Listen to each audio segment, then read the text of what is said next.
Bonsoir, chers amis. Au nom de l'équipe d'Artsakank Eco, je vous souhaite la bienvenue à cette rencontre avec Alain Navasartian, modérée par Alexis Krikorian. Comme vous avez constaté, cette rencontre est enregistrée. Vous avez la possibilité de désactiver vos vidéos si vous le souhaitez. Un grand merci par avance à nos invités Alain Navasartian et Alexis Krikorian. Je vous souhaite une excellente et passionnante soirée. Je passe la parole maintenant à Alexis Krikorian. Merci Maral. Merci pour cette introduction. À mon tour de faire une brève introduction. Merci à Maral et à son équipe du journal Artsakank d'accueillir à nouveau une rencontre sur un sujet ô combien important et qui nous tient tous à cœur. Cela fait presque un an, jour pour jour, que la Deuxième Guerre du Karabakh a commencé. Une période dont on se souvient tous avec amertume. Certains d'entre nous ont perdu des êtres chers. Même quand on n'avait pas de famille sur place, peu d'entre nous ont dormi pendant cette période. Nous étions rivés aux réseaux sociaux pour avoir les dernières infos, tant les médias traditionnels ont si peu et si mal parlé de cette guerre. Les réseaux sociaux ne sont pas exempts de tout reproche. Par exemple, on a pu et on peut toujours y acheter des milliers de faux comptes pour influer la politique et les relations internationales. Mais ce n'est pas le sujet du jour. Le sujet du jour est intitulé « Conflit du Haut-Karabakh entre défaillance et de la régulation internationale et stratégie néolibérale de la construction de la paix ». Notre intervenant aujourd'hui est bien connu à Genève et au-delà. Il s'agit d'Alain Navasartian, docteur en sociologie et en histoire de l'art.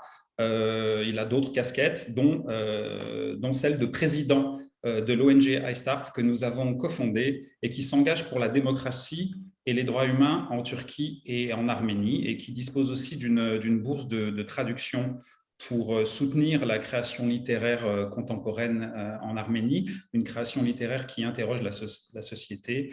Et notre deuxième traduction, d'ailleurs, j'en profite au passage, va sortir dans les prochains jours aux éditions de Belleville. Donc nous sommes aujourd'hui ensemble jusqu'à 21h30 environ. Alain va intervenir en discussion pendant près d'une heure et ensuite pendant 30 minutes. Il y aura l'opportunité de poser des questions, de dialoguer. À ce moment-là, bon, on verra si on fera… je vous demanderai de poser les questions soit par écrit, soit par oral. On verra en fonction du temps qui reste et du nombre de participants à ce moment-là. Alors, avec le thème du jour, je ne vais pas, on l'avait déjà fait dans d'autres rencontres, je ne vais pas faire à nouveau le bilan désastreux de cette guerre pour l'Arménie en termes de pertes humaines, de pertes territoriales et même de division à l'interne et peut-être aussi même entre le pays et la diaspora. Il s'agira, à mon sens, de répondre à une question centrale, essentielle, qui est simple et compliquée à la fois. Une paix juste dans les contraintes actuelles du système international est-elle encore possible pour l'Arménie et pour les Arméniens et si oui, à quelles conditions?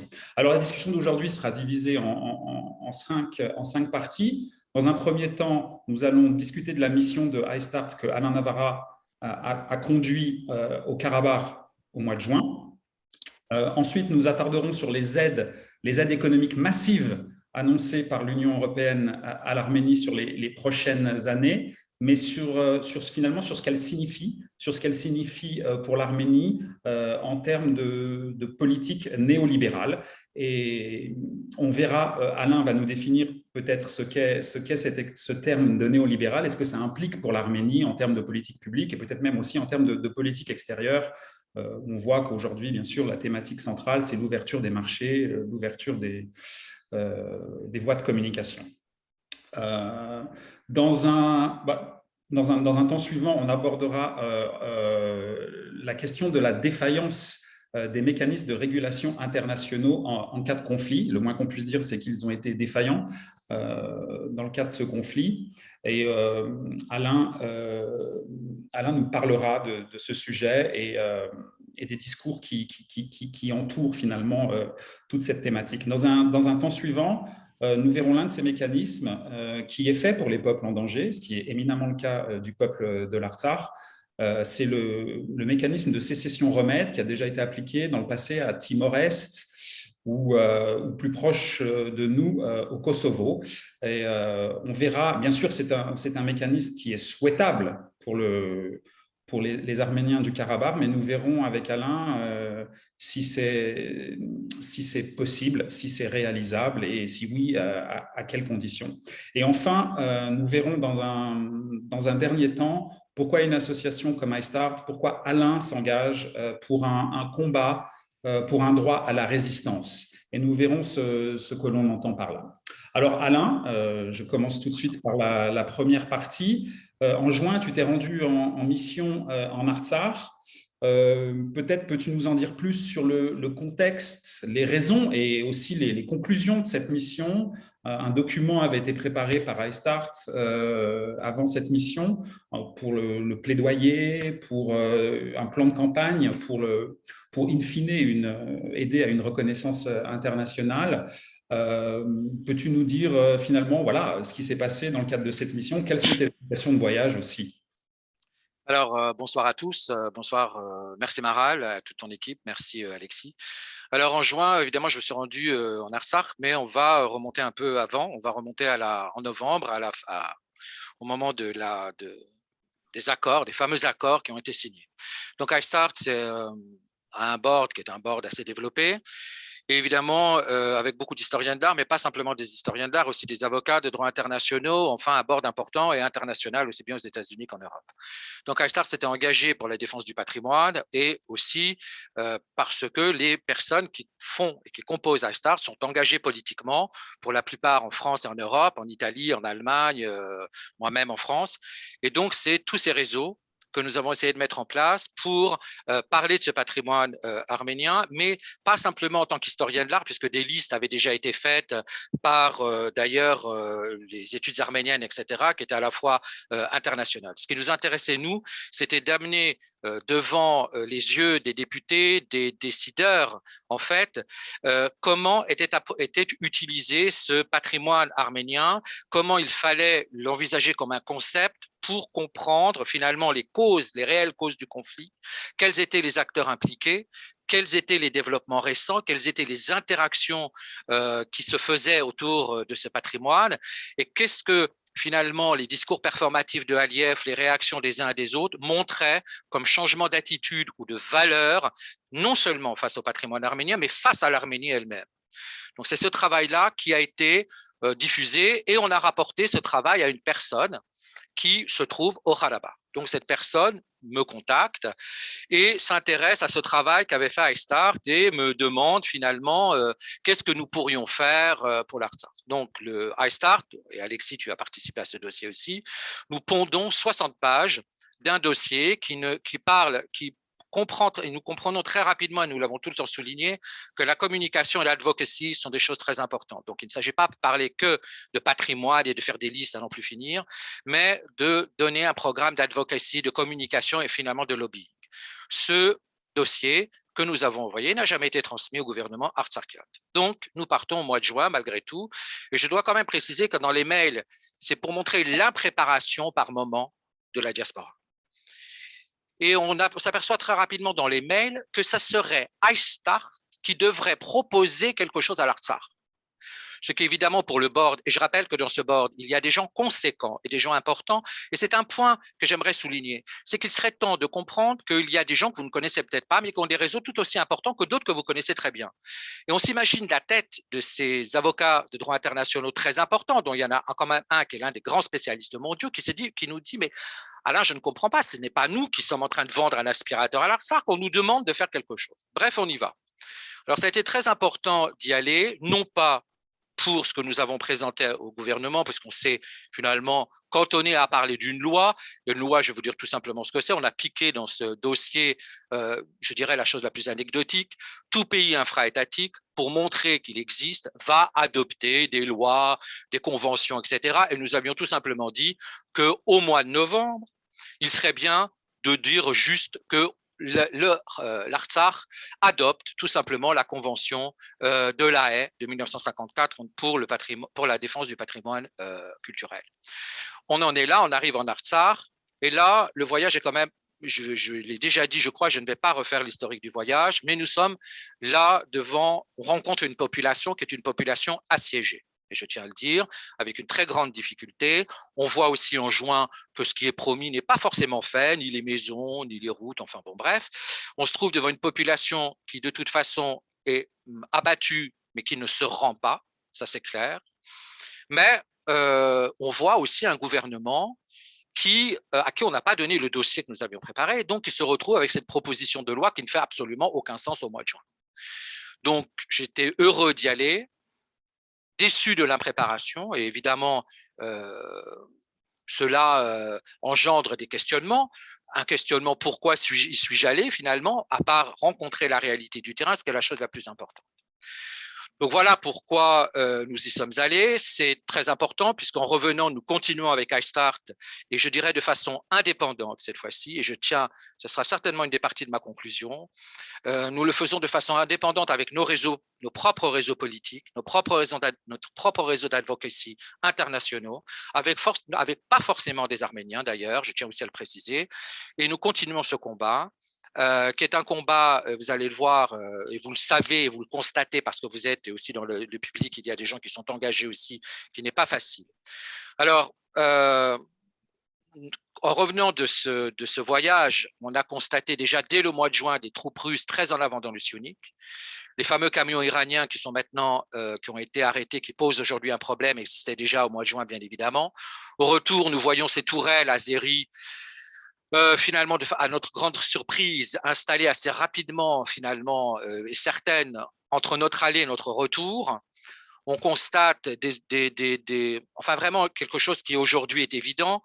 On commence déjà à voir pratiquement sur la route de Goris, à vraiment quelques centaines de mètres d'une violation du territoire arménien par des soldats azéris. Enfin, tout ce dont on sait aujourd'hui, on l'a vu donc au mois de juin.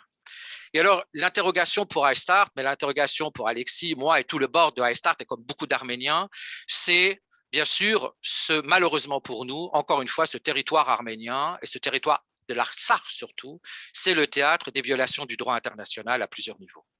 Et je dirais que depuis novembre, il y a des violations répétées. J'étais dans un hôtel à Stepanakert, et je vous donne une anecdote, dans la chambre d'à côté, il y a une soirée, pendant un moment, il y a beaucoup de bruit, des hommes parlent entre eux, il y avait beaucoup d'hommes dans cet hôtel, que des hommes, tous vêtus en noir d'ailleurs, et à un moment donné, quelqu'un vient frapper à ma porte, j'ouvre, et c'est un monsieur, tout habillé en noir, qui me dit « Arperjan, je te prie de m'excuser, nous faisons du bruit, mais tu es arménien, oui, viens boire un hori avec nous », et il m'explique qu'il est là encore pour chercher ses enfants, son fils, qu'il y a là aussi donc des réfugiés, des gens qui cherchent encore leur enfant. Donc finalement, je me retrouve devant une tragédie, mais finalement, à un moment donné, j'ai un déclic, ce n'est pas qu'une tragédie arménienne. Ça nous touche particulièrement parce qu'on est tous arméniens, ou même ceux qui ne sont pas arméniens, justement, ne peuvent être touchés par cela, parce que je me pose la question, qu'est-ce qui arrive en Artsakh n'est-il pas une menace pour la sécurité internationale en général? On a relevé un nombre infini de violations des droits de l'homme sur les territoires de Karabakh, les armes chimiques, l'exécution sommaire de soldats, de civils, la destruction de monuments historiques, etc. Et finalement, la question qu'on s'est posée au retour avec l'ensemble du board, et je dis bien l'ensemble du board international de iStart, c'est qu'est-ce que l'on peut faire? Comment peut-on faire de l'advocacy? Comment peut-on parler aux institutions face à cette désillusion sur la régulation internationale? Parce qu'il s'agit du maintien de la paix. Et qu'est-ce que l'on propose à ce territoire et à l'Arménie pour le maintien de la paix? Et dans le fond, quand on lit un peu et qu'on s'intéresse à cela, je suis sociologue, je le précise, même si je suis sociologue des minorités, peu importe. Le travail auquel je me suis attelé en revenant de ce voyage, vous savez, je lis la presse tous les jours, presse turque également, presse anglo-saxonne, et dans le fond, c'est très étonnant de voir qu'on ne relève pas à quel type de menace l'ensemble de pays est confronté au travers de ce conflit arméno-azerbaïdjanais. Et dans le fond, les réponses apportées par la communauté internationale sont-elles réellement efficaces et réellement suffisantes? Évidemment, pour moi, la réponse est non, mais en même temps, on apprend au retour 2,6 milliards de l'Europe vont être distribués. Mais dans le même temps, si vous lisez les journaux azéris ou les journaux turcs, et les journaux français d'ailleurs, il faut gratter un tout petit peu, vous apprenez que dans le même temps, l'Azerbaïdjan va recevoir des sommes d'argent assez importantes, que dans le même temps où l'on développe avec l'Arménie un gentil système de protection des monuments historiques, l'Azerbaïdjan aura une mission, elle, archéologique, et devinez où? Au Nakhitchevan. Donc on voit se mettre en place, à partir de ce retour, je deviens, et vous le savez peut-être ou vous ne le savez pas, mais dans ma famille, nous avons perdu un gosse de 24 ans. Okay, donc pour nous, c'est évidemment pas du tout anodin. Ça ne peut pas passer comme ça. Et c'est un gosse qui s'est engagé parce qu'il croyait à ses idéaux, à ce nationalisme exacerbé, etc. Et finalement, il y a perdu la vie. On a mis plus de 2 mois et demi à récupérer son corps. Donc, ce qui est intéressant également, c'est que c'est au travers de ces 2,6 milliards, proposés d'ailleurs en rapport avec le partenariat oriental de l'Europe, on voit se mettre en place un système qui serait que la paix tiendrait serait concomitante, on va dire, d'un système de développement. C'est bien sûr ce courant libéral qui va et veut promouvoir la paix au travers du commerce, mais pas simplement du commerce, de l'éducation, du dialogue, de la diplomatie. C'est évidemment des notions que vous connaissez peut-être. C'est une notion qui a été défendue par un homme qui en est le spécialiste, c'est Johan Galting. C'est ce qu'on appelle la paix positive, ou également ce qu'on appelle la sécurité humaine, pardonnez-moi, qui est en fait utilisé, qui est le programme des Nations Unies, on y reviendra. En fait, ce qui m'a choqué au retour, et après avoir vu la réalité du terrain, c'est que ce qu'on propose, la lecture de la conflictualité, est une lecture simplement qui tiendrait à une notion de développement, une rhétorique comme ça, commerciale. Et dans le fond, on parle des questions territoriales, mais on ne parle pas du statut. Par exemple, cette population de l'Artsakh, qui est réellement en danger, répétons-le, ce n'est pas du tout une anecdote, c'est pas du tout une anecdote, ce sont des gens, pour vous dire que le gouvernement de l'Artsakh, c'est ce qui me restera, nous dit clairement, tous les ministres de M. Beglarian, la vice-ministre des Affaires étrangères, c'est nous sommes acculés. Nous n'avons pratiquement plus aucune solution. Donc, ce n'est pas quelque chose d'anodin. Eh bien, personne véritablement va porter attention aux besoins humains de sécurité, par exemple, au respect, à la reconnaissance de cette population. Dans le fond, il n'y a rien qui a été dit sur des innovations juridiques qui auraient pu être appliquées à ce territoire, rien sur des innovations sociales. Dans le fond, ce qu'on applique, et c'est ça que je définis comme, on ne va pas donner une définition totale du néolibéralisme ici, mais finalement, c'est l'absence de toutes ces réflexions qui s'appliquent d'ailleurs à un grand nombre de zones de tension mondiale, pas simplement qu'à l'Arménie. Alors voilà comment dirais-je, ce retour au mois de juin est particulièrement dur effectivement pour nous, parce qu'on se rend compte que les institutions ne suffisent pas à produire la paix. Et quelle paix propose-t-on à ce peuple-là? Quelle paix propose-t-on à l'Arménie? Et encore une fois, quand on s'intéresse à ce qui a été écrit par l'Azerbaïdjan à ce moment-là, soutenu évidemment par les Turcs, vous vous en doutez bien, mais repris quelque part par certains journaux occidentaux, comme le soulignait Alexis, les médias ont été pour iStart un champ d'études, et nous produirons et nous éditerons sûrement dans l'année prochaine quelque chose là-dessus, c'est la transformation de l'image de l'ennemi. Dans le fond, il y a eu un glissement. Et c'était qui est l'ennemi véritablement, dans le fond? Et la violation des frontières arméniennes par des groupes azéris, l'ensemble de toutes les violations que j'ai soulignées tout à l'heure, elles semblent avoir complètement disparu. Et ce qu'il reste, et d'ailleurs que l'on voit au travers non seulement des médias, mais au travers de certains textes émis par des instances internationales, c'est que la rivalité va être le seul guide de l'interaction entre les deux pays. Éviter à tout prix la rivalité pour parvenir à quoi? Pour parvenir à la stabilité de la coopération.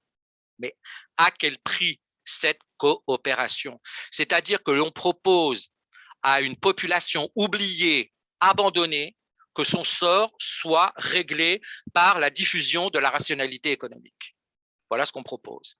Et qu'on ne se leurre pas.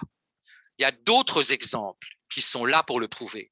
Ça ne fonctionne pas aussi bien qu'on le pense, parce que ces résolutions, eh bien, dans le fond, quand la résolution d'un conflit est résolue à la manière dont il est résolu aujourd'hui, enfin, il n'est d'ailleurs pas résolu, mais dont il est proposé comme résolution, eh bien, il n'y a absolument pas de réussite du développement. Donc, c'est encore une fois quelque chose, à mon sens, sur lequel il faudrait réfléchir. Et puis, toute la complexité, toute l'extrême complexité, aussi bien historique que contemporaine de ce conflit, est évidemment effacée par ce genre de proposition néolibérale. Parce que le temps du conflit, dans le fond, n'est pas réellement terminé, on le sait très très bien. Qu'est-ce que vous allez faire d'une population qui ne retournera jamais sous le joug de l'Azerbaïdjan? Ils vont tous émigrer en Arménie peut-être? Non. Notre propre chauffeur le dit clairement, je mourrai là, mais je ne repartirai jamais sous le joug de l'Azerbaïdjan. Et je termine là en disant, on impose donc l'hégémonie néolibérale dans son paradigme qui est le plus uniformisant du développement, avec des stratégies multiples, des acteurs multiples, et on voit aussi, mais là ce n'est pas notre sujet d'analyse aujourd'hui, l'importance non pas simplement des organisations internationales, mais des ONG également, qui participent également à cette stratégie du développement, et ça devient un discours légitimement. Donc, je dirais, pour terminer, on a non seulement des manquements aux droits de l'homme, évidents. Pourquoi? Pour simplement une paix fonctionnaliste. Merci Alain. Tu as déjà un peu parlé du deuxième sujet, qui était finalement l'aide de l'Union européenne, qui a affiché sa plus belle neutralité pendant le conflit, mais peut-être prise d'un peu de remords, a annoncé donc cette aide de 2,6 milliards d'euros à l'Arménie. Et je cite, pour financer les priorités de l'Arménie, notamment dans le domaine des transports et des infrastructures, avec un soutien important au barreau sud de l'autoroute nord-sud, qui est en projet depuis tellement d'années, qui aurait peut-être déjà dû être finalisé il y a quelque temps, qui est l'autoroute nord-sud qui relie finalement la frontière géorgienne à la frontière iranienne. Et dans le cadre de ces 2,6 millions qui mélangent des subventions et surtout en fait des projets d'investissement de la Banque européenne pour la reconstruction et le développement ou de la BEI, 600 millions d'euros pour le barreau sud, donc la partie sud, dans le Syunik en fait, de cette autoroute nord-sud. Donc là, on voit là que l'Europe, peut-être de cette manière-là, indique qu'elle tient au moins à la souveraineté territoriale, à l'intégrité territoriale de l'Arménie, de la République d'Arménie. Mais là, il faut peut-être le rappeler, mais l'Union européenne n'a jamais investi au Karabakh. Non. Et ces 2,6 milliards sont pour la République mobilisés, sont pour la République d'Arménie. Ils ne sont pas pour le Karabakh. Mais tu as déjà abordé la question, mais je voulais simplement te poser la question. Qu'est-ce que ça signifie pour l'Arménie finalement, cette manne d'argent? Qu'est-ce que ça signifie au plan des politiques publiques en interne et peut-être même en termes de politique étrangère? On voit que Pachinian affirme, qui veut l'entendre, qu'il est pour l'ouverture des voies de communication, pour l'ouverture des marchés, qui est nécessairement présentée comme bonne. Mais est-ce que c'est si bon que ça pour un pays qui est démographiquement, du fait de l'histoire et des persécutions, est démographiquement très, très désavantagé, par exemple? Alors, il faut déjà dire une chose, il n'y a aucune aide désintéressée au monde. Ça n'existe pas. Il faut arrêter de penser, parce qu'on est arménien, les premiers chrétiens, je ne sais pas trop quoi, on va nous aider parce qu'on nous aime. Il n'y a aucune aide qui soit désintéressée, ça n'existe pas. Alors, il y a des études qui sont intéressantes, ce qu'on appelle les Policy Transfer Studies, qui en fait étudie la circulation internationale des formes d'action publique, et derrière cette aide financière, il y a bien sûr des transferts. Quel transfert s'agit-il? D'abord, il faut penser que, et c'est très simple à voir, il ne s'agit pas d'être dans le secret des dieux, je ne sais pas quoi, il s'agit juste de regarder, d'aller voir ce qui est compris dans les aides du partenariat oriental et comment ça se fait et pourquoi ça se fait. Donc, on a déjà la volonté de transfert de modèles ou de transformation de modèles dans les États. Donc, il y a toujours quelque chose, il y a une logique d'exportation qui est là. On parle de bonne gouvernance, on va parler de parité, de droits des minorités. On est presque, et c'est quand même curieux que ce soit moi qui le dise, alors que je suis dans iStart, celui qui s'occupe des droits LGBT dans la région, mais on a affaire aussi à des gens qui vont parler de démocratie sexuelle dans ces pays-là. Donc, on voit qu'il y a une logique d'exportation. Et le modèle transféré, il est réifié, il est figé, notamment dans ce qu'on va appeler la partie soutien à la société civile. Et il y a un texte qui est très intéressant. C'est encore une fois, tout ceci n'est pas une opinion. Ceci, c'est à partir des textes. C'est un travail que nous faisons à iStart depuis le mois de juin, depuis notre retour.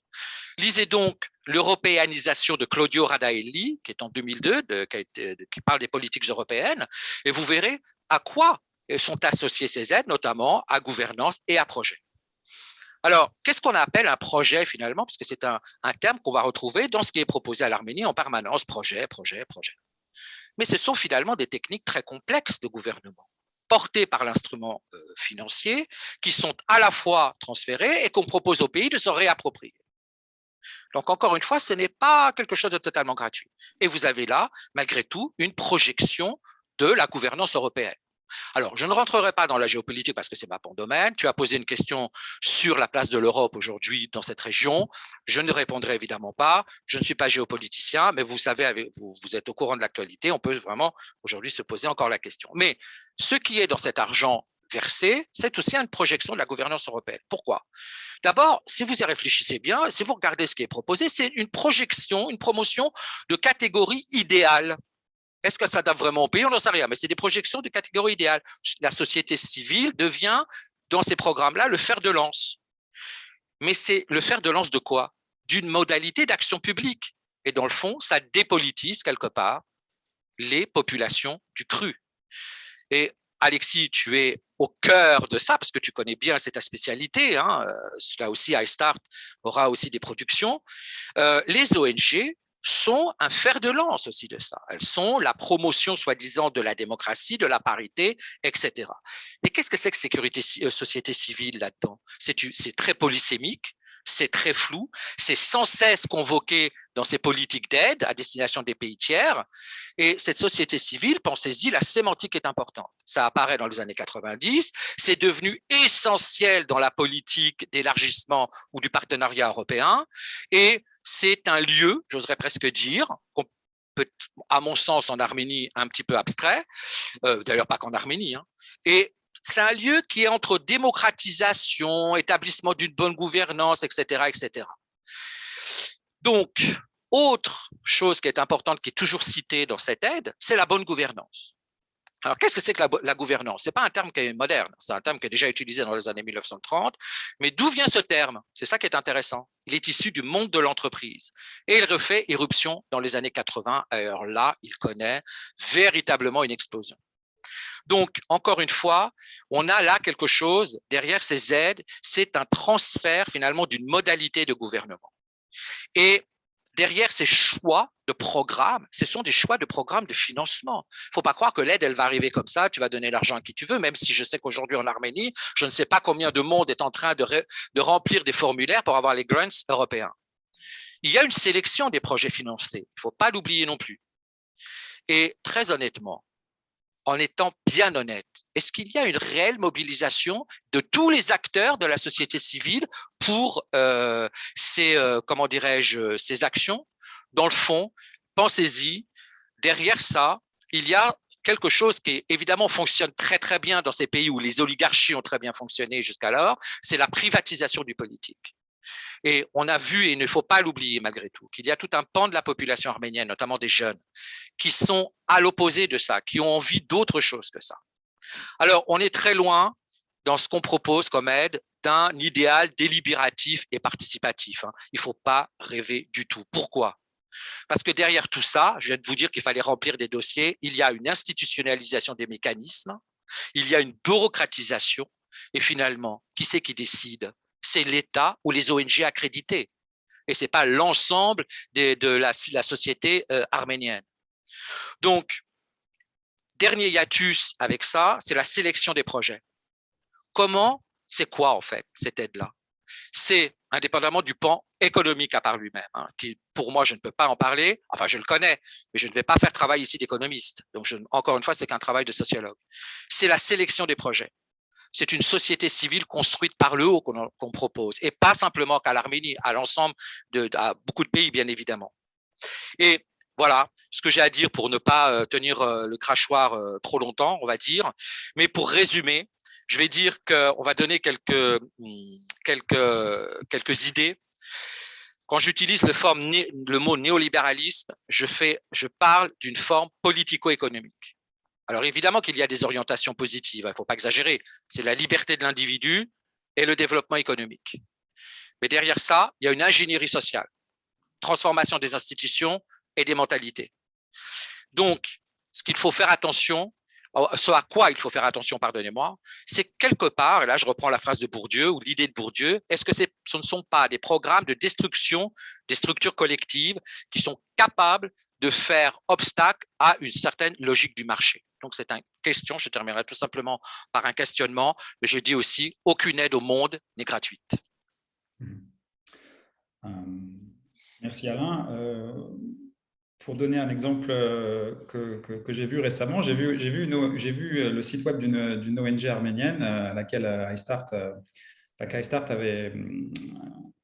avait soutenu au moment de sa recréation.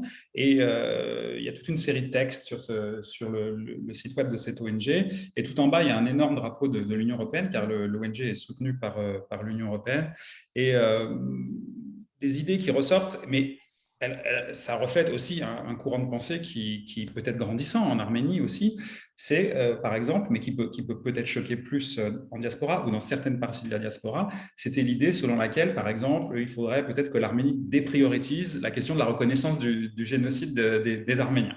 À votre avis? Il est clair qu'une aide n'est jamais désintéressée et peut aider, demander à véhiculer certaines idées. En tout cas, moi, c'était l'exemple que je voulais partager avec vous.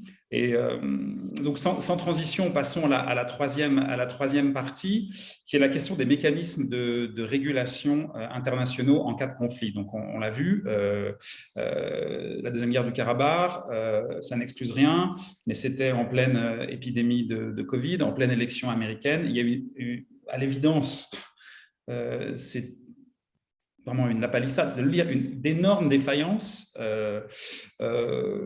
Donc, Alain, qu'est-ce qui ne va pas dans ce domaine-là? Observe-t-on une hiérarchie des pays, certains qui ont accès à certains principes du droit international, comme par exemple, à nouveau proche de nous, le Kosovo, et certains qui n'y ont pas accès, comme l'Arménie.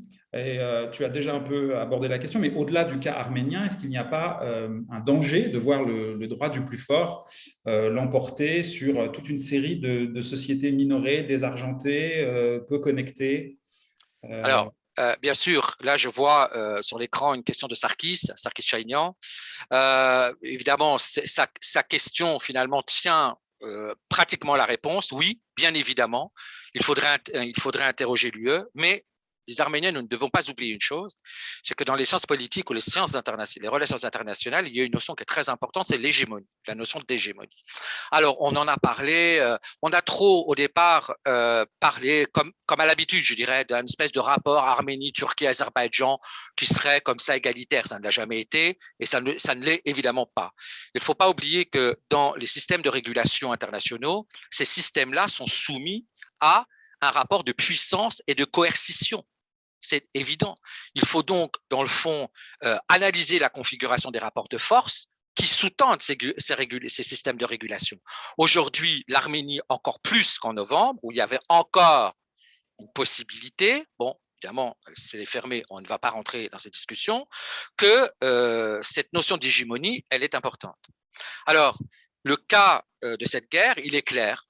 Les régimes de régulation, eh bien, sont des régimes qui ne sont pas les mêmes pour des pays, osons-le le dire, de moindre importance pour le monde international comme l'Arménie, et ça répond à des logiques fonctionnelles. Sarkis demande effectivement pourquoi on demande à l'Arménie une forme de bonne gouvernance et qu'on ne pose pas la question à l'Azerbaïdjan. Finalement, la question, elle semble simple, mais la réponse ne l'est pas, puisque personne n'y répond. Alors que si on y réfléchit, pardonnez-moi enfin, pas pardonnez-moi, c'est une évidence. On est dans un système dictatorial d'un côté, dans un autre système qui n'est peut-être pas le royaume de la parfaite démocratie, mais en fait qui est un système démocratique, qu'on le veuille ou qu'on ne le veuille pas. Et pourtant, on ne pose pas, comme le dit Sarkis, la question à l'Azerbaïdjan. Alors, ce qui est important de dire, c'est que on pensait que la Syrie, on avait tout vu en Syrie. Finalement, ce qu'on voit en Artsakh, dans ce conflit de l'Artsakh, c'est véritablement la confirmation de tous les manquements qui se sont passés en Syrie. D'abord parce que on voit très bien là, c'est manifesté la faiblesse des régimes de coopération.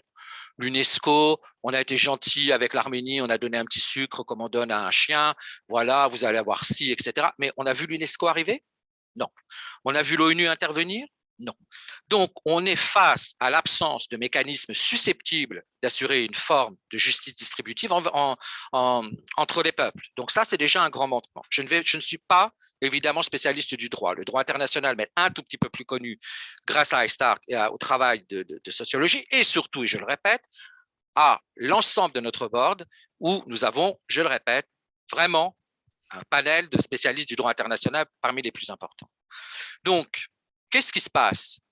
Notez-le, sortez simplement du cas arménien, regardons autour de nous. On voit que la politique internationale entre les pays capitalistes, on va les appeler comme ça, les pays développés, les plus développés, a changé de nature. Ça, c'est clair.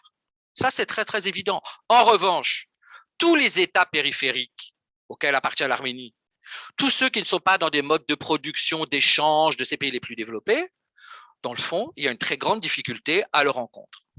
Et n'oubliez pas, toutes ces grandes institutions auxquelles nous avons cru, iStart est témoin, nous avons envoyé des dizaines de lettres, des dizaines de rendez-vous. Je suis allé à Bruxelles, je suis allé à Paris, je suis allé à Genève, mon frère est allé à New York, on a fait, bon, il n'est pas allé à New York, il vit à New York, on a tout fait. Mais on s'est aperçu que quoi?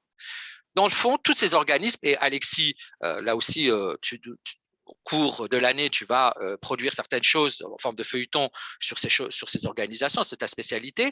Elles sont de nature très composite, ces institutions internationales. Elles ont des programmes sectoriels. On s'est aperçu que le plus souvent, c'est absolument imprécis. Il y a eu des choses qui ont été dites par rapport à l'UNESCO qui n'ont jamais été véritablement appliquées. Et d'un seul coup, on s'aperçoit qu'ils poursuivent dans le même temps où ils disent quelque chose, des projets totalement contradictoires. Et en même temps, on s'aperçoit qu'on le sait très bien, qu'ils disposent de moyens très inégaux pour accomplir certains mandats. Donc là, malheureusement, l'Arménie en fait les frais. Alors, l'appel à l'ONU, qui a été le grand espoir, évidemment, l'ONU allait faire quelque chose. On a tous pris une gifle. Alexis, ici présent, a écrit à différents responsables très haut placés, en ayant aussi des rendez-vous. Eh bien, là, qu'est-ce qu'on nous rétorque, et à moi aussi par écrit? On nous parle d'une communauté internationale, que la communauté internationale va défendre la sécurité collective, etc., etc., etc. Pardonnez-moi de le dire, moi, je trouve qu'on est resté dans le registre du symbolique, le registre du normatif, et nous en reparlerons pour la loi, et dans le fond, je vais dire une chose qui va peut-être vous paraître assez comment dirais-je, osé, mais j'ai l'impression qu'on était plutôt dans des discours d'ancien régime que en cherchant une solution un peu innovante pour le peuple de l'Artsakh, mais aussi, pas simplement pour le peuple de l'Artsakh, il n'y a pas simplement dans notre volonté à Aïstar, mais pas que à Aïstar, chez un ensemble d'Arméniens, d'élargir le champ de la discussion pour dire, j'aime pas ce mot universaliste parce qu'il est utilisé à toutes les sauces, mais pour dire, regardez bien ce qui nous arrive, demain, cela arrivera et cela arrive déjà ailleurs. Alors, cette diplomatie de conférence, je crois que iStart s'est coltiné à ça, on va appeler ça comme ça, et puis, c'est une rhétorique illusoire que l'on nous a envoyée, parce que je peux vous dire qu'on nous a répondu. Et on nous a répondu avec des choses de très faible portée pratique. Et dans le fond, ce qu'on nous proposait, après tout, on est une ONG avec deux personnes un peu comme ça qui montaient au créneau pour leur peuple. Finalement, on nous a proposé une sorte, c'est un monde en quête du meilleur pour tous qu'on nous propose. Voilà, une espèce de gloubi-boulga comme ça qui nous a été proposé. Alors, ça, c'est la première des choses qui a été importante. Je reviendrai un peu sur la sémantique, mais qu'est-ce que c'est que ces stratégies de construction de paix? Et c'est ça qui est le plus important. C'est très incertain, c'est aléatoire. On peut parler de quoi entre l'Arménie et l'Azerbaïdjan, entre l'Artsakh et l'Azerbaïdjan? Ce n'est pas vraiment une stratégie de paix qui a été encore une fois. Voilà. Quel était l'enjeu? L'enjeu dans tout ça, c'était la définition des frontières. Des frontières qui vont avoir un rôle de plus en plus important. Vous voyez bien tout ce qui se passe dans la région, aussi bien avec l'Asie centrale. Vous voyez l'Iran, ce que est en train de faire l'Iran, donc au port de l'Azerbaïdjan. Eh bien, finalement, à la fois, on a le même discours que les politiques, en fait, contrôle des ressources, et une espèce comme ça de paix, voilà, sans trop déranger quand même le pouvoir étatique. Alors, on a aussi à Estart demandé est-ce qu'il n'y a pas des possibilités d'intervenir avec la notion de situation de secours complexe, puisque dans le fond, est-ce que on ne savait plus comment caractériser ça. C'est une notion qui est utilisée dans les guerres civiles en termes humanitaires. Là aussi, on n'a pas eu non plus, on n'a pas vu se réveiller qui que ce soit. Par contre, il faut bien préciser que derrière tout ça, il ne faut pas s'illusionner. Tout ça est devenu, je suis peut-être un peu, parce que c'est évidemment une population, c'est notre peuple, donc je suis peut-être un peu plus, je réagis un peu plus, et puis aussi on a perdu ce gosse. C'est finalement la politique, les considérations stratégiques, elles sont étroitement mêlées finalement à ces divers engagements, à ces diverses associations, ces diverses institutions internationales que nous avons rencontrées. Alors qu'est-ce qui restait pour nous à Estart? Qu'est-ce qui restait finalement à dire, ok, votre communauté internationale, elle est bien, et je terminerai très certainement par cette notion, mais dans le fond, est-ce qu'on ne pourrait pas aussi parler de communauté humaine plutôt que de parler de communauté internationale? Qu'est-ce qu'on fait de ces populations-là? Ce sont des êtres, des individus. L'individu, alors il existe dans vos chartes, il existe, et j'ai là, je vous dispenserai de toutes ces chartes que j'ai pour le droit des peuples à l'autonomie, etc., etc. Mais la question qu'on a posée, c'est quoi finalement? Bon, vous parlez de communauté internationale. Où est la communauté humaine finalement? Et puis, pour ne pas trop rester dans l'émotion, ce que je ne veux pas, et veux rester très pragmatique, alors bien sûr que nous avons parlé avec Alexis et les autres membres du board, à tous les gens que nous avons rencontrés. Je peux vous dire qu'on a fait le tour de l'Europe. On a parlé de crimes contre l'humanité, etc., etc., la négation de l'humain. Et donc, je termine encore une fois par ça. Qu'est-ce que c'est que la communauté internationale? Et là, je reprends un mot qui a été dit par Sarkis dans sa question, le mot d'éthique. Il n'y a aucun travail d'introspection qui est fait. On le fait en philosophie politique, on le fait en théologie. Bon, la théologie est assez loin de ça, mais on va dire la philosophie politique, etc. Mais où est l'éthique dans ces relations internationales? Alors, bien sûr, c'est commode, la criminalité de masse, elle est quand même indissociable, je suis désolé de le dire, de l'attitude que les gens ont face à ça. Et on a été même très loin, puisqu'on a dit à Estart, on a interpellé les gens en disant il y a une responsabilité des gens qui ne font rien, qui décident de ne pas voir, qui décident de ne rien dire. Et nous avons aussi, parce que je peux vous assurer que nous avons téléphoné, et vu, et rencontré à n'en plus pouvoir, nous avons aussi interrogé les critères de sélection. Parce qu'il y a des critères de sélection. Et il semblait que la population de l'Artsakh ne rentrait pas dans ces critères de sélection. Donc, on était à rebours complètement des valeurs universelles, de la conception, pardonnez-moi, universelle de la valeur humaine ou des valeurs humaines. Et pardonnez-moi de le dire, c'est avancé dans tous les discours que l'on peut rencontrer à l'ONU, à l'UNESCO, à tout ce que vous voulez. Et là, c'était où? Donc, la question « que faire ?» que nous avons posée aussi à ces institutions, elle est cruciale. Parce que, je vous le répète, nous avons été loin en leur disant la question de la responsabilité concerne, au-delà des auteurs et des instigateurs, ceux qui pouvaient collectivement faire quelque chose et qui n'ont rien fait. Alors, moi, je suis désolé, c'est là, effectivement, la phrase qui montre mon opinion, mais bon, finalement, c'est une réaction. Moi, je suis désolé, mais les paramètres d'un engagement sont effectivement très loin de l'universalisme, et c'est un engagement qui est très sélectif. Alors, je ne suis pas naïf. Je sais très bien qu'il y a un réseau d'interdépendance des États. C'est clair. Ces relations de dépendance réciproque qui sont évolutives, que nous constatons tous, que nous espérons tous. On espère tous là en ce moment que l'Iran, etc., etc. Nous le savons. Nous savons très bien qu'il y a des sphères d'influence. Nous ne sommes pas idiots non plus.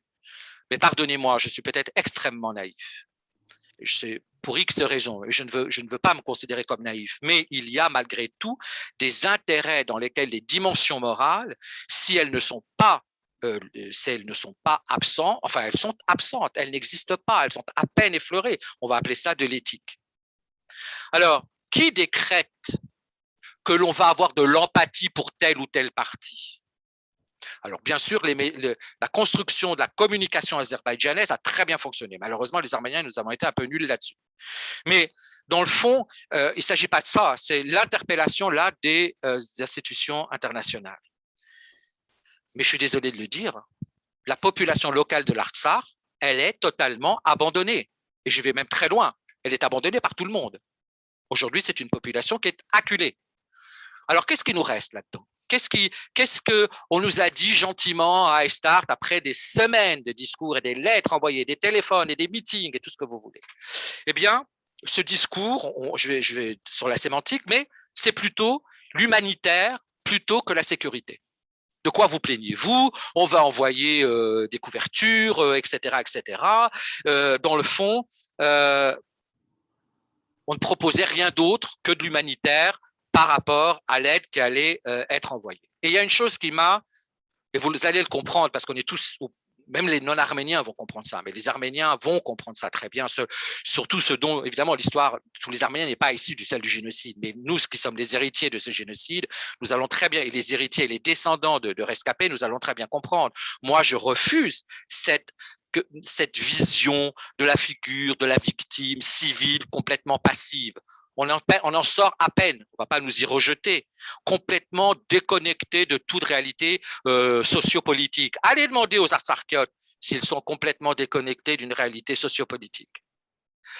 Et je tiens à le préciser, encore une fois, c'est un choix que des institutions en général, internationales, considèrent ce qui est arrivé en Artsakh et le traduisent sans s'occuper des liens politiques, c'est-à-dire de la relation à l'État azerbaïdjanais en l'occurrence, sans tenir compte des liens sociaux, c'est-à-dire liant à la communauté et à l'environnement l'ensemble de la population, et une lecture simplement comme ça de gens passifs qui se font tuer, alors on va aider en envoyant un peu de lait, tout ça sera très bien. Eh bien, c'est pour moi, et pas que pour moi, pour l'ensemble de Estart, la première contradiction qui demeure après ce voyage et après nos rencontres, et je peux vous assurer qu'il y en a eu, c'est entre la construction de la paix proposée à ce peuple et l'exercice de la justice pour ce peuple. Et c'est là, à mon sens, la grande dichotomie que je relèverai, bien évidemment. Et dans le fond, on m'a même rétorqué à Bruxelles, à l'Europe, mais enfin, vous devriez être content parce que, dans le fond, on a reconnu votre passé. Non, mais imaginez le mec, en 2021, je viens de lui parler, je viens de perdre mon petit cousin, il me sort 1915, on a reconnu votre passé. Eh bien là, ça m'a aussi réveillé quelque chose. Oui, on a reconnu notre passé. Dans le fond, pour mieux le neutraliser. Et dans le fond, on l'a identifié. Oui, on l'a identifié. Mais pour faire quoi? On l'a identifié pour que, dans le fond, les responsabilités dans les crimes commis contre les droits de l'homme, on peut aujourd'hui mieux les désactiver. Et c'est ce qui se passe pour la population de l'Artsakh. Et je terminerai avec ça parce que là aussi, Estart, Alexis vous l'a dit, travaille beaucoup sur la traduction, il travaillera de plus en plus sur la traduction. C'est une chose qui est importante. Mais si on regarde les textes qui ont été émis, comment on appelle ça, oui, pas les conférences, pas les commentaires, mais des textes qui ont été émis durant cette guerre par justement les organisations internationales. Bon, de toute façon, c'est une réalité institutionnelle onusienne. Il faut pas rêver. Alexis qui est là a écrit à des hauts responsables, etc. Les réponses, c'était des réponses très convenues. N'oubliez pas l'importance croissante politique d'organismes comme la Banque mondiale, le Fonds monétaire international, l'Organisation mondiale du commerce, etc., etc. C'est-à-dire qu'il y a la montée en puissance d'agendas internationaux. Et ces agendas internationaux, eh bien, elles ont des répercussions très fortes, et vous le savez très bien, parce qu'on s'intéresse quand même à la politique arménienne, sur les questions, les décisions politiques dans le cadre national, mais hors du cadre national également. Ça, c'est une chose qui est importante. Il y a où nous sommes aujourd'hui face à des nouveaux lieux de configuration du pouvoir. Et malheureusement, je tiens à dire que nos réseaux ne sont pas toujours à même de comprendre où se trouvent ces nouvelles configurations des lieux de pouvoir. Et puis, il y a un rétrécissement, mes enfants, si vous lisez les journaux, si vous lisez ces comptes rendus, au quoi iStart s'attelle depuis le début de la guerre.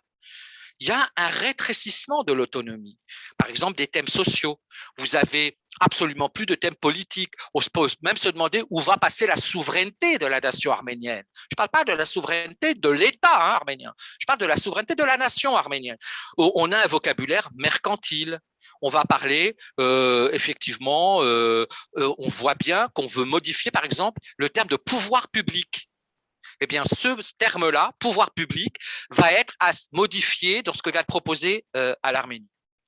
Alors, ne l'oublions pas, tout espace institutionnel transnational n'est pas vide et détaché des autres. Ce n'est pas parce qu'il y a un mec qui est à Vienne et l'autre à New York qu'il n'y a pas une connexion, il n'y a pas des choses comme ça. Et dites-vous bien que la plupart des acteurs gravitent d'ailleurs dans ces espaces, naviguent d'un lieu de pouvoir à un autre lieu de pouvoir. Et voilà, je terminerai là en disant aussi que la dépolitisation des discours des institutions internationales est quand même une chose grave. Ce n'est pas le moment de l'analyser là par rapport aux populations. Ce n'est pas le jour. Mais je dirais aussi que après tout ce qui nous est arrivé après juin, et même depuis novembre avec iStart, Alexis et tous les autres, c'est que nous combattons pour la protection des minorités. L'ensemble de iStart combat pour la protection des minorités, qu'elles soient religieuses, qu'elles soient sexuelles, etc. Mais dans le fond, qu'est-ce que ça veut dire la protection des minorités pour les institutions internationales? On dirait que c'est un mot qui est pratiquement peu à peu vidé de sa substance. Et on le voit bien avec cette population de l'Artsakh. Un bref mot aussi pour répondre à la question de Sarkis, et il le sait bien, et je pense que tout le monde le sait ici aussi. L'un des éléments pour répondre à cette interrogation, ce n'est pas le seul, hein, c'est une réponse il y a plusieurs facteurs, mais l'un de ces facteurs, c'est bien sûr la corruption au sein des institutions européennes. Je veux dire, il y a eu un documentaire sur Arte mardi soir de Caviar Connection qui a montré à quel point la corruption de l'Azerbaïdjan a été forte. Peut-être l'est-elle encore, on ne sait pas, au sein même des institutions européennes, au sein du Parlement européen, au sein du Conseil de l'Europe. On sait que ça a été le cas aussi, puisque le documentaire a été partiel en fait sur la grandeur de l'enquête de l'OCCPR. D'autres institutions ont été touchées, tu parlais de l'UNESCO tout à l'heure.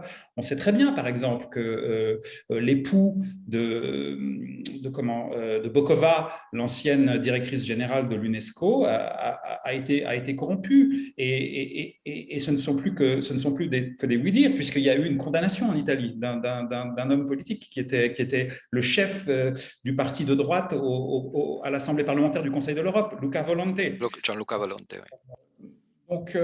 Donc voilà, c'est peut-être aussi un des éléments de réponse et ça concerne aussi les États-Unis. Voilà. Quant à l'Union européenne et un interlocuteur qui dit vous devriez être content, on a reconnu votre passé, oui, c'est le cas sans doute du Parlement européen, mais rappelons-nous que Charles Michel, qui a fait une double visite à Erevan et à Bakou cet été, est allé au monument du génocide à Erevan et a tweeté qu'il rendait hommage aux victimes arméniennes, sans préciser de quoi il s'agissait. S'il s'agissait, je ne sais pas, d'intempéries ou d'autre chose. Précisons que ce même Charles Michel, à Erevan, a fait un discours pour dire qu'il faudrait que la question du statut de l'Artsakh soit abordée. Le lendemain, dans son discours à Bakou, il n'a pas osé répéter ces mots. Voilà, je voulais le préciser puisque c'est dans le sujet du jour. Et puis, ce que dit Sarkis en deuxième est aussi très intéressant et évidemment très pragmatique et réaliste. Aujourd'hui, l'Iran montre qu'elle n'est pas du tout d'accord avec certaines choses. Il y a comment on appelle ça, un déploiement. Ils font des exercices militaires très proches de la frontière azérie. Et effectivement, Sarkis a raison. Ça change. Est-ce que ça changera la donne? Encore une fois, on ne va pas faire de géopolitique ce soir, mais effectivement, ça va très certainement remettre l'accent sur l'Arménie, le sunnique, etc. Alors, le temps avance, il est déjà 21 h, donc je vais vite passer à la quatrième partie de la rencontre, qui est sur, en fait, de faire le focus sur l'un de ces mécanismes de régulation internationale, qui est le concept de sécession remède que l'on a vu à l'œuvre pour le Kosovo et le Timor oriental. Alors, de quoi s'agit-il? Une population menacée de génocide ou de nettoyage ethnique par l'État dont elle dépend peut légitimement revendiquer en ultime recours son droit à l'autodétermination au nom de sa survie et de sa sécurité. Alors, bien sûr, si un peuple n'a jamais été dans une telle situation, et là encore, on parle de situation idéale, d'un système international qui serait idéal, si un peuple n'a jamais été dans cette situation, c'est bien évidemment le peuple du Karabakh. Alors, c'est évidemment souhaitable comme solution. Maintenant, j'aimerais bien peut-être, c'est ce dont je pense tu vas peut-être parler, entre autres, c'est de voir si c'est réalisable dans le contexte actuel, sachant que, par exemple, vous le savez tous, Aliyev n'arrête pas de répéter à qui le veut, au contraire même des présidents du groupe de Minsk, que le conflit est réglé, que le conflit a été réglé par la force. Certains parmi les Arméniens sont partisans de cette proposition. Il y a une tribune en Suisse, vous le savez, une tribune dans l'OTAN,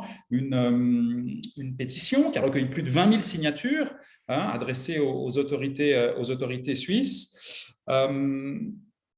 Et certains en diaspora disent que cette solution ne doit pas être en fait à l'agenda. Voilà. Alors, c'est évidemment le mot de sécession déjà. Alors, tout de suite, vous imaginez bien que ma position n'est pas celle d'un juriste ou d'un spécialiste du droit international. Nous avons pour ça, je vous le répète, dans le Border Star des spécialistes et reconnu mondialement. Le tout pour moi, c'était de m'intéresser à qu'est-ce que cela signifiait, cette remedial cessation, qu'est-ce que cela voulait dire dans le cas, puisqu'on a même entendu à la télé arménienne, alors la fameuse personne qui nous a fait venir en Arménie, Karabakh, dire in texto, oui, non, mais ça, c'est pas reconnu par le droit international, c'est inintéressant, etc. Mais non, on peut pas le dire comme ça tout de suite. Bon. Alors, tu viens de citer une chose qui est importante, c'est la résolution 1514, que tu venais de citer. Il y a tout de suite une chose que je voudrais dire par rapport à le fait qu'elle existe dans les droits, on va y venir. Mais je voudrais juste ouvrir ce chapitre en disant la légalité est à bien des égards pas plus objective que la légitimité. Et vous allez comprendre pourquoi je dis ça. Alors, cette théorie de la sécession remède, dans le fond, elle a été appliquée non, elle n'a pas été appliquée d'ailleurs pour le Kosovo, c'est une sécession. Elle a été demandée pour l'Ossétie et l'Abkhazie dans la guerre entre la Russie et la Géorgie. Et dans le fond, aujourd'hui, il faut le dire, et c'est la vérité, la porte du droit des peuples, elle est hermétiquement close. C'est l'intégralité du territoire qui est pas l'intégralité, Alexis et de moi, le respect de la souveraineté, de l'intégrité, voilà, pas de l'intégralité, de l'intégrité, merci. Moi, je commence à avoir l'Alzheimer. Donc, on pourrait dire que la porte du droit des peuples semble hermétiquement close par rapport à ce droit à l'intégrité du territoire, mais, et c'est la question qu'on pose, c'est les droits de l'homme ne constitueraient-ils pas aujourd'hui la voie de protection des minorités, comme la protection du peuple de l'Artsakh? Alors évidemment, contrairement à ce qui est dit, une réponse positive semble s'imposer. Parce que le droit des peuples à disposer d'eux-mêmes existe dans un ensemble effectivement de textes, mais celui sur lequel moi je voudrais attirer votre attention le plus particulièrement, je ne vais pas encore une fois rentrer dans le droit, je ne serai absolument pas légitime, mais c'est la charte, par exemple, de la charte africaine des droits de l'homme et des peuples qui a été adoptée en 1980, qui est une charte très intéressante dans sa terminologie même, parce qu'elle est finalement le seul instrument qui ayant trait à la protection des droits de l'homme, qui inclut dès son titre la dimension des droits des peuples. Et en ce qui est du contenu relatif aux droits des peuples à disposer d'eux-mêmes, c'est l'article 20 qui est très intéressant là-dedans, et je vais vous le citer parce que sa formulation est quand même très novatrice. Et qu'est-ce qu'il dit cet article 20 ? Alors cet article 20, il dispose que tout peuple a droit à l'existence, Tout peuple a un droit imprescriptible et inaliénable à l'autodétermination. Il détermine librement son statut politique et assure son développement économique et social selon la voie qu'il a librement choisie. Alors, ce qui est très important, c'est qu'un tel droit à l'existence des peuples n'avait jamais été consacré dans les instruments interétatiques antérieure. Alors, je ne vais pas vous faire le tour de toutes les résolutions que l'on pourrait, auxquelles on pourrait faire appel, par exemple, pour l'Artsakh. L'affaire de la Namibie en 1971, c'est le début d'ailleurs de la construction d'une jurisprudence qui va protéger le droit des peuples. Le Sahara occidental en 1975, c'est la réaffirmation du droit des peuples par la CIJ, etc., etc. Le Timor oriental 1995, ce que vient de souligner également Alexis. Mais moi, ce que je voudrais souligner, sans rentrer vraiment dans le droit, c'est que finalement, est-ce que ce n'est pas la défaillance du droit constitutionnel d'un État à faire place et offrir un statut acceptable à un peuple comme l'Artsakh même, j'oserais presque dire après son indépendance, qui oblige finalement le droit international à se mêler de cette situation-là. Donc, on voit qu'il y a dans l'ensemble des textes, il y a des gens qui sont totalement pour la sécession remède, mais c'est malheureusement dans la pratique que les choses ne se font pas. Je voudrais juste vous signaler, juste parce que c'est proche de chez nous et que c'est dans la constitution de l'Ouzbékistan, il y a très peu de constitutions qui autorisent un droit à la sécession. Alors, il y a l'Éthiopie, il y a un petit État microscopique, Saint Christopher and Nevis, et il y a l'Ouzbékistan. Alors, l'Ouzbékistan, vous savez pourquoi c'était? C'était pour la République du Karakalpakstan, et la sécession a été autorisée. Elle est dans la constitution donc ouzbèque. Alors, la notion de sécession remède, elle a fait sa place dans le droit international public. Et elle vient effectivement, elle est importée, je dirais, d'une littérature plus philosophique que simplement du droit. Mais il y a quand même quelque chose qu'on pourrait souligner, peut-être que l'on pourrait parler de ça. Il y a deux types de théories principales qui fondent le droit de sécession de manière unilatérale. En anglais, c'est Remedial Right Only Theory. C'est la théorie du droit exercé seulement à titre de remède, et the Primary Right Theory, la théorie d'un droit primaire, d'un droit fondamental. Donc, il y a des choses qui existent, c'est bien sûr l'application qui est le plus difficile. Alors, on donne souvent, évidemment, le cas du Kosovo, mais je tiens à préciser que dès que l'on a donné l'indépendance au Kosovo, on a tout de suite dit que c'était conformément à la théorie de l'effectivité, que c'est grâce à cela que la plupart des États ont reconnu le Kosovo, y compris des gros joueurs comme les États-Unis, mais très vite, on a dit que c'était un cas exceptionnel, tara. Donc le Kosovo, finalement, c'est un peu… voilà. Alors, il y a d'autres peuples. Et c'est là aussi, je ne peux pas le développer, bien évidemment, je pourrais le développer en sociologue, mais pas du tout en juriste, ce n'est absolument pas, évidemment, vous le savez bien, ma spécialité. Et l'Azerbaïdjan a beaucoup joué là-dessus, et encore une fois, on voit l'importance des terminologies qui sont importantes. Pourquoi est-ce qu'il a contrecarré l'idée d'une culture arménienne, d'un héritage culturel sur le sol de l'Artsakh? À votre avis, c'est parce qu'il adore les églises et qu'il veut défendre des mosquées, qu'il déteste les églises? Ils n'en ont rien à faire. Parce que ne l'oubliez pas, contrairement à ce que beaucoup d'Arméniens ils sont entrés dans la brèche, je ne vous dis même pas comment, ce qui fait qu'on est apparu comme des fachos extrémistes de droite, c'est que l'Azerbaïdjan a été le pays, et aujourd'hui je n'en sais plus trop rien, mais a été le pays le plus laïque des pays musulmans au monde. Donc, ce n'est pas tant ça que dans le fond de dire est-ce que ce peuple-là, arménien de l'Artsakh, est un peuple? Alors ça vous fait rire, ça nous fait rire, mais le problème, c'est que pour le droit, ça ne fait pas rire. Parce qu'effectivement, aujourd'hui, on va chercher, est-ce que la population qui habite là est-elle un peuple? Comment définir un peuple? Alors, par exemple, il y a un juriste qui est un juriste, et ce n'est pas pour rien sud-américain, uruguayen, qui est Héctor Gros-Espiel, qui a caractérisé le peuple ainsi, ce qui conviendrait bien à l'Artsakh. Toute forme particulière de communauté humaine, unie par la conscience et la volonté de constituer une entité capable d'agir en vue d'un avenir commun.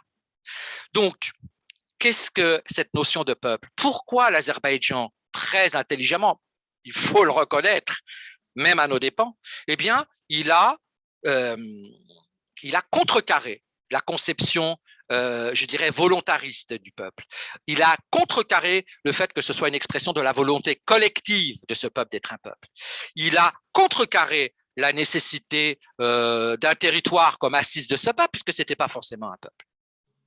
Alors, je tiens quand même à préciser que, et c'est là, vous pouvez le chercher chez un auteur comme Christakis, par exemple, un des grands spécialistes, c'est que la théorie de la sécession remède, elle permettrait cependant à un peuple, en dehors des situations de décolonisation, puisque c'était la seule autorisation possible pour des peuples de faire sécession, dont les droits élémentaires sont bafoués totalement, il y a une mise en danger, comme l'a souligné Alexis, de réclamer la sécession. Et c'est pour ça qu'on parle de sécession remède comme l'ultime remède possible pour un peuple.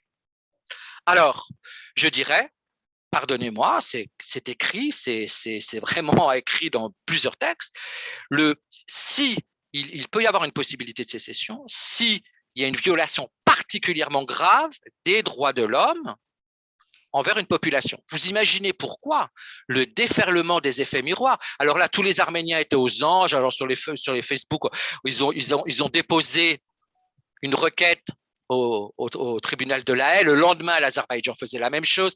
Donc il y a toujours ces effets miroirs. C'est pas pour rien. C'est pas parce qu'on veut faire un petit joujou. C'est qu'ils savent très bien utiliser cet ensemble de choses. Alors, malheureusement, il faut le dire, c'est qu'en dehors des situations de décolonisation et d'occupation militaire, les groupes infra-étatiques aujourd'hui ne jouissent pas d'un droit à l'autodétermination. Ils peuvent revendiquer ce droit, mais on ne leur accorde pas véritablement ce droit à l'autodétermination externe. Ce qu'on va leur permettre, c'est l'autodétermination interne, c'est-à-dire un accès plus important aux droits démocratiques, etc., etc. C'est le maintien de l'intégrité territoriale des États qui est le plus important. Et vous imaginez bien qu'un pays comme l'Arménie, avec ce qu'elle a signé, avec, j'oserais dire, les erreurs tactiques qu'elle a commises juste après la guerre, eh bien, cette hiérarchisation dont on parlait avant, eh bien, là, elle est totalement accomplie. Et puis, il y a quand même, je voudrais le citer parce qu'il y a quand même des acteurs en droit international qui justifient totalement et à 100% la théorie de la sécession remède en raison justement de tous ces changements qui interviennent dans le droit international, sur la scène internationale, etc. Donc, par exemple, vous avez des auteurs qui avancent que l'apparition de nouveaux acteurs sur la scène internationale, comme l'Azerbaïdjan, comme d'autres pays, eh bien, ça remet en cause cette notion de on ne va pas appliquer la sécession remède, etc. Et désormais, ils disent, ces auteurs, que l'égalité souveraine des États ne peut plus être au centre du droit international, à cause justement de certains États félons. Et une chose qui est très importante qu'il souligne, et vous comprenez, ça sera très certainement par quoi on terminera, pourquoi iStart et toute son équipe se bat pour ça, c'est que dans le fond, il souligne que la prise en compte des droits de l'homme est de plus en plus importante et que cela permet de justifier un droit de sécession en cas de non-respect de ceci. Alors, merci Alain. Il est 21h13. Il nous reste en conclusion une dernière partie à aborder. Si peut-être on pouvait la faire très courte. 5 minutes, comme ça, oui, on peut avoir 10 minutes au moins pour les questions. Vous imaginez… pardon. Oh, ben. Non, vas-y, Alexis, je te prie de m'excuser. Pourquoi est-ce qu'une association comme iStart s'engage et son board s'engage dans ce combat pour un droit à la résistance qui serait un droit de l'humain? Peux-tu nous en dire plus sur ce concept, ce que l'on entend par là? Alors, évidemment, déjà, je voudrais préciser que ce n'est pas, même si merci Maral de nous accorder autant de temps, hein, finalement, c'est plus une petite conférence qu'un résumé de voyage, mais évidemment, nous ne faisons qu'effleurer de façon assez superficielle un ensemble de problèmes qui demandent à être beaucoup plus développés et de façon professionnelle. Alors effectivement, iStart a été créé, vous avez les deux cofondateurs devant vous, bon maintenant c'est aujourd'hui un board de plusieurs dizaines de personnes, mais à la base évidemment, nous défendions différents droits des minorités, différents droits, effectivement ça a commencé en Turquie, en Arménie, en Géorgie, etc. etc. Et pourquoi? Parce que pour nous, le droit international, ça doit être quelque chose c'est un instrument que nous envisageons parce que nous sommes habitués quelque part à y être confrontés, à le consulter, hein, Alexis dans son travail, moi au travers plutôt d'un regard sociologique, mais aussi au travers du board. Il semblerait qu'il devrait être beaucoup plus créatif, beaucoup plus flexible. Alors, d'abord, parce que la résistance, qu'est-ce que c'est que la résistance? D'abord, c'est un concept certainement très flou qui désigne de nombreuses réalités, mais je dirais que nous l'envisageons comme une sorte de résistance historique à la violence, à l'anarchie d'un intérêt national. C'est pour ça que pour nous, le droit international est important. C'est un instrument qui a fait avancer les choses, mais il ne doit pas s'arrêter là. Et dans le cas syrien au départ, où on a été avec Aistart assez sensible, hein, n'oubliez pas qu'il y avait beaucoup d'Arméniens en Syrie, donc on a été aussi là assez impliqués, mais pas simplement pour les Arméniens de Syrie. Pour la Syrie, on s'est beaucoup intéressé à ça, on a aussi participé à des colloques, etc. Dans le fond, on s'est aperçu, et évidemment avec l'Artsakh, ça a été pour nous une gifle complète, c'est que le droit international s'impose avant tout comme une sorte je dirais, d'ordre normatif de validation d'une certaine forme de pouvoir. Et ça, c'était quelque chose qui a été effectivement… voilà. Et puis, c'est un pouvoir qui est détenu par certains acteurs.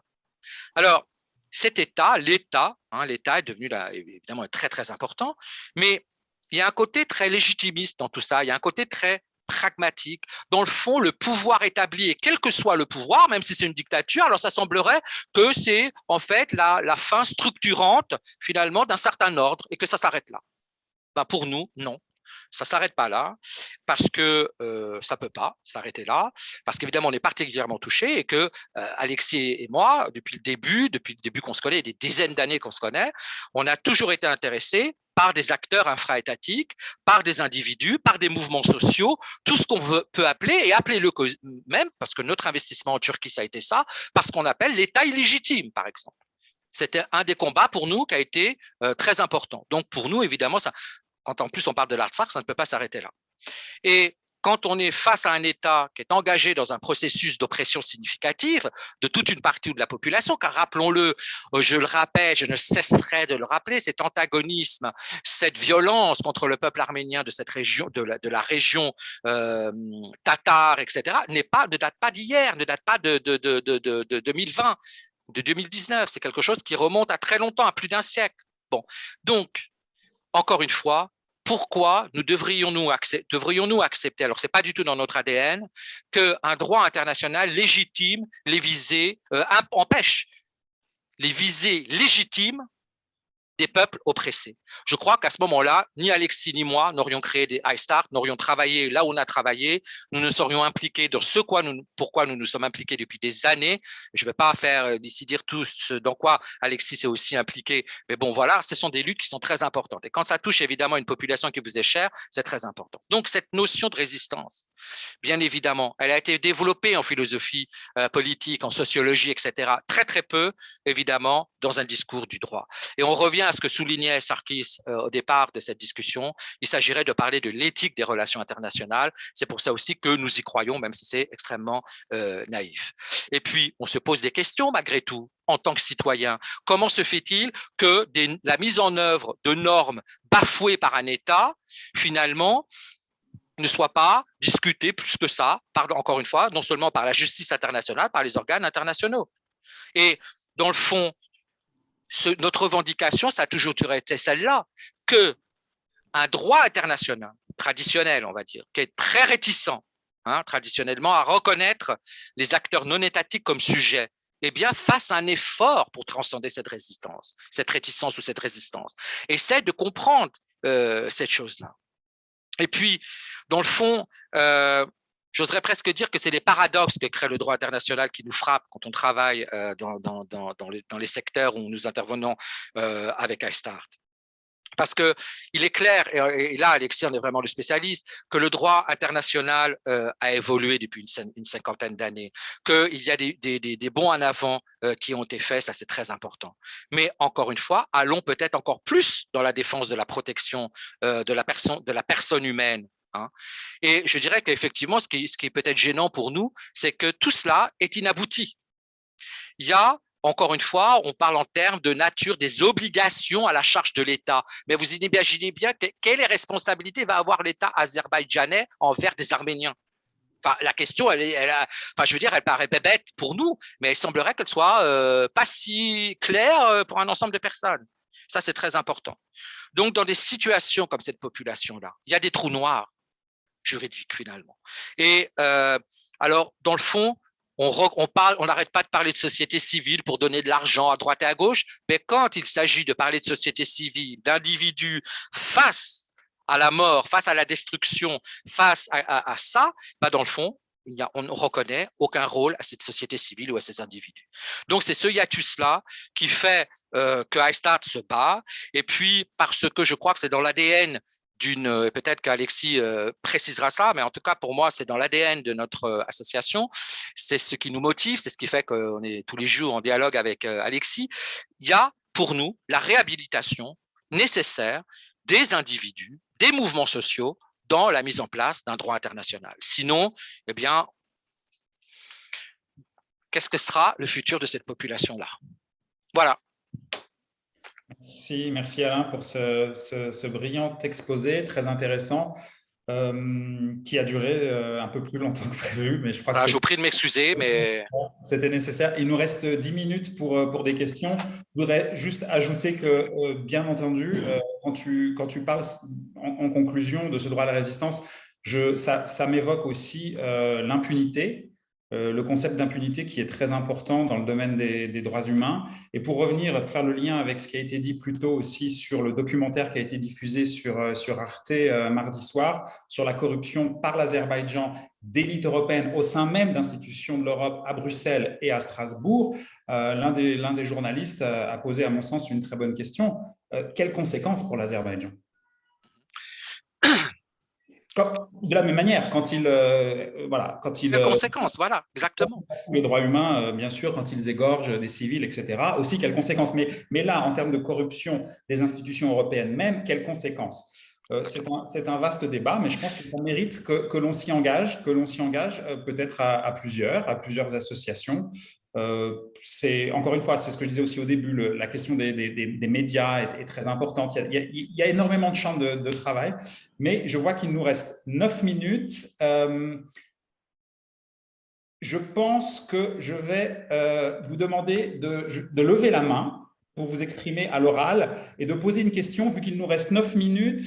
Entre 30 secondes et 1 minute, s'il vous plaît. S'il vous plaît, pas de long développement, une question, enfin peut-être un mini développement et une question à Alain pour limiter vos questions à 1 minute maximum, s'il vous plaît.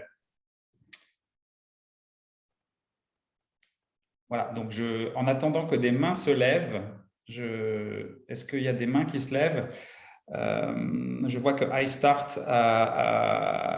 Sarkis interroge dans sa dernière question. Je voudrais juste vous dire une chose avant de passer aux questions.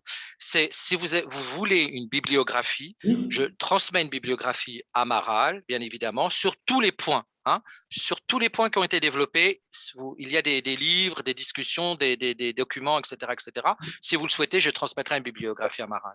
Sarkis, je pense que c'est une très bonne suggestion. J'avais prévu d'en parler. Il y a, parmi ces 46 ambassadeurs qui sont allés à Chouchi occuper en juillet, il y avait bien sûr les alliés les plus proches de l'Azerbaïdjan, comme Israël, la Hongrie, mais il y avait aussi des ambassadeurs européens, comme l'ambassadeur d'Italie ou l'ambassadeur de Suisse. Donc, c'est une très bonne suggestion d'interroger le DFAE sur ce point, alors, comme le dit Sarkis, que les coprésidents du groupe de Minsk ont boycotté cette visite et on sait pourquoi. Et il faut rappeler, je l'ai rappelé d'ailleurs tout à l'heure, qu'il y a quand même eu cette pétition signée par 20 000 personnes en Suisse. Ce n'est pas rien de nos jours, une pétition avec 20 000 signatures, même si la base est mondiale. Alors, je vois des mains levées. J'avoue que je ne vois pas de mains levées. Est-ce que les gens ont quelque chose à dire aussi, peut-être une réaction, ou sinon pas de questions, ça peut être des réactions. Non, pas de questions, on peut faire une réaction courte, s'il vous plaît. Il y a Rafi Djan. Rafi Garibian ? Oui. Alors, je vais enlever son... Est-ce que peut-être tu peux m'aider, Maral, à enlever son micro ? Je n'arrive pas, en fait. Voilà, c'est activé. Merci. Vous m'entendez ? Oui. D'abord, je te remercie Alain et Alexis. C'était très clair, très limpide. Je pense que même si on est au courant de beaucoup de choses, ça fait toujours plaisir d'entendre des exposés bien présentés et bien structurés. Alors, le fait est le suivant pour moi, et je suis un petit peu dans le désarroi. L'Azerbaïdjan a très bien joué les cartes. Ça veut dire que, d'une part, tous les gouvernements, quels qu'ils soient, sont en commerce avec eux, même l'Iran qui défend ses frontières d'une part, mais il faut savoir que 80% du transit de marchandises se passe par l'Azerbaïdjan et que c'est qu'une infime partie qui passe par l'Arménie. Et c'est sur celui-là que met encore la pression l'Azerbaïdjan pour qu'il n'y ait plus rien qui passe par l'Arménie. Donc, même le gouvernement iranien est quelque part inféodé parce qu'il y a énormément de commerces qui se font avec l'Azerbaïdjan, que ce soit des armes, avec les États-Unis, le Canada, l'Europe, la France, etc., etc. Donc, les gouvernements ont marché sur des œufs et étaient inféodés au désir de l'Azerbaïdjan.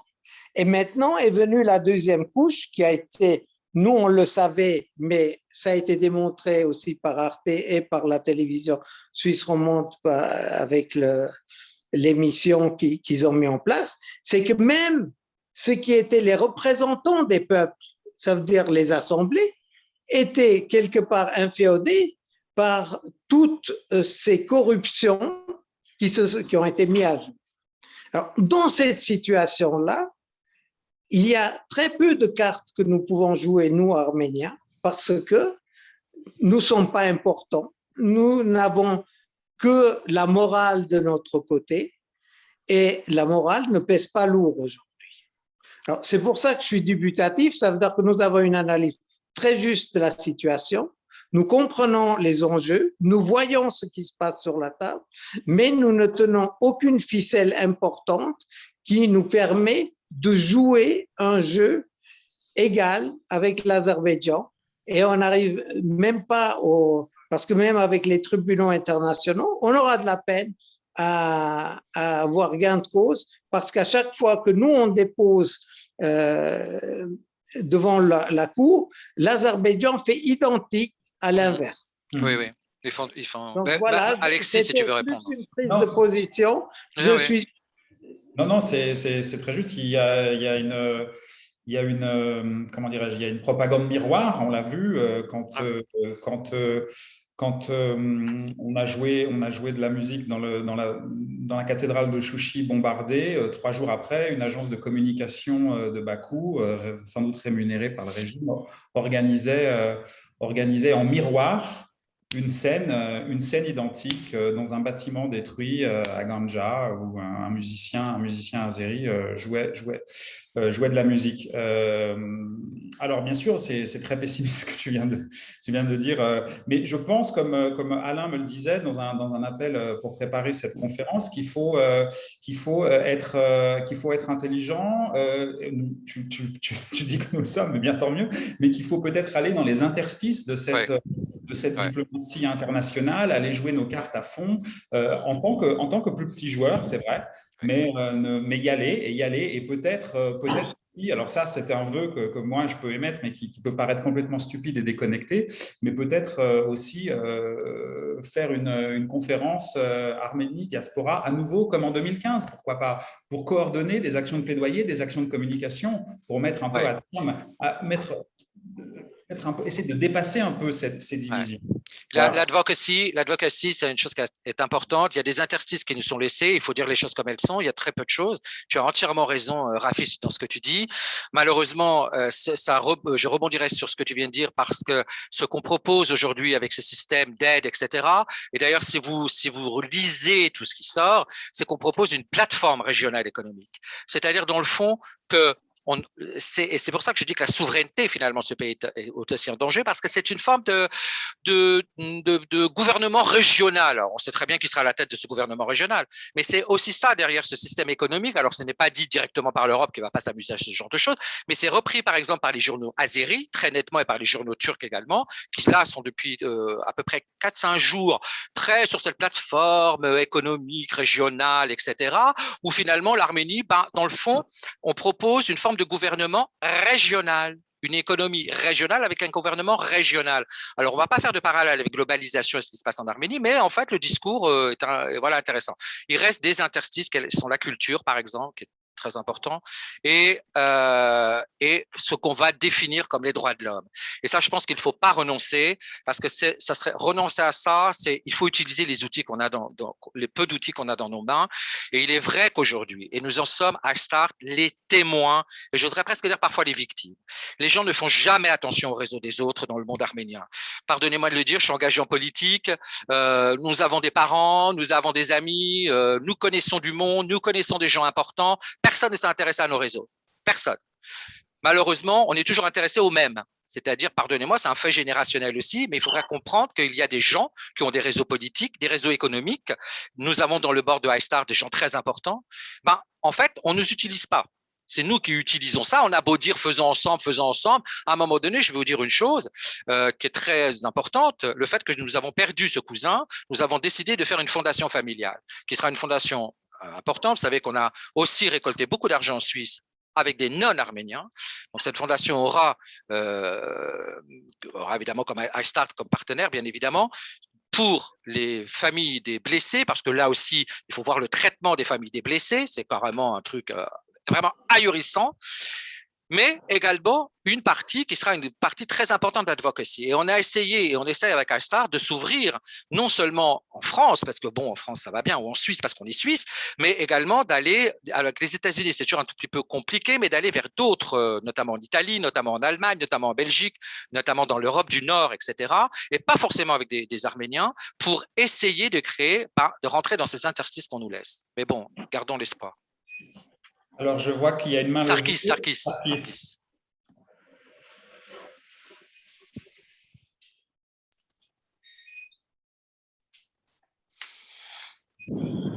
Il faut que vous ouvriez le micro de Sarkis. Est-ce que vous m'entendez?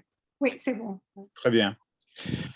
Alors, je voulais juste attirer votre attention sur une chose qui a été dite 2 fois ce soir. Le documentaire qui est passé lundi soir sur Arte était de 2 heures et il a passé à 20h25. Donc, il a passé dans un moment d'écoute de pointe.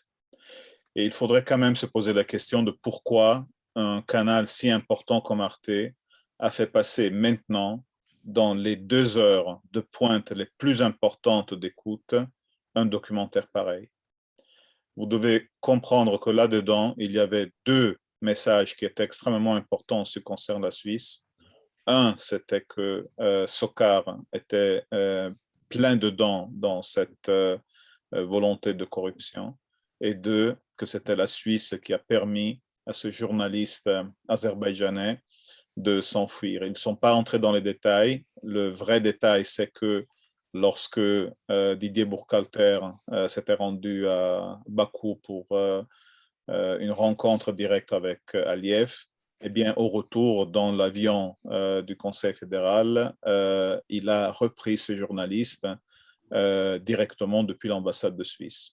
Alors, je veux vous dire qu'il ne faut pas chercher midi à 14h, il faut écrire directement au ministère des Affaires étrangères, à vos parlementaires directement à Genève, parce que l'absolue majorité de ceux qui sont en train de suivre maintenant sont de Genève, pour les rendre participes de ce qui est en train de se passer. Parce que la prochaine étape de corruption qui a déjà commencé de façon ébranlante, je dirais, justement à cause de Sokar, va être la Suisse. Le nouvel ambassadeur de l'Azerbaïdjan qui a été nommé en Suisse est l'ancien ambassadeur d'Azerbaïdjan à l'Union européenne. Ce n'était pas celui du documentaire, c'est un autre, et qui était justement chargé de la distribution de pots de vin aux différents parlementaires. Alors, il faut se ramasser les manches et il ne faut pas faire des encyclopédies, mais ce n'est pas interdit d'être intelligent. Écrivez directement, chacune et chacun de vous, à vos parlementaires à Genève, au ministère des Affaires étrangères en Suisse, pour qu'ils se réveillent. De côté du groupe parlementaire Suisse-Arménie, on est en train de faire notre travail, mais il faut le doubler de façon conséquente. Il ne faut pas chercher les choses impossibles. Il faut faire ce qui est possible et ce qui est intelligent. Et moi, je vous encourage à tous de le faire. Étant donné qu'il y a aussi une personnalité du Tessin qui est en train de nous suivre, je l'encourage à faire la même chose aussi au Tessin. Étant donné que une des personnes les plus directement exposées dans cette possibilité de corruption est justement un Tessinois. Voilà, et qui donc, il faudrait être capable de cibler comme il faut. Voilà, c'est tout.